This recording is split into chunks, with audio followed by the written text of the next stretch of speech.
একটা perfect chicken roast আমরা অনেকেই করতে পারি না, দেখা যায় ভেজে হচ্ছে অন্যরকম করে রান্না করি। এটা খুবই ট্রেডিশনাল একটা রোস্ট রান্না। প্রথমে আমরা কক মুরগি বা সোনালী মুরগিকে এইভাবে ধুয়ে বড় করে কেটে নিব, উপরে লবণ ছিটে আদা রসুন এবং এখানে আমরা পেঁয়াজ বাটা দিয়েছি। এখানে আমরা রসুন দেইনি, আদাটা আর পেঁয়াজ বাটা দিয়েছি।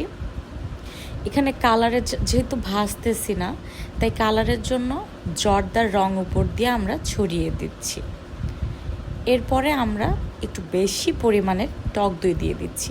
টক দইটা বাসায় পাতবেন এবং ভালো পরিমাণে তেল দিচ্ছি। আচ্ছা, এর মধ্যে আমরা সামান্য এলাচ গুঁড়া দিয়েছি উপর দিয়ে, সামান্যভাবে ছিটিয়ে দিয়ে ঢেকে রেখেছি প্রায় 10 মিনিটের মতো।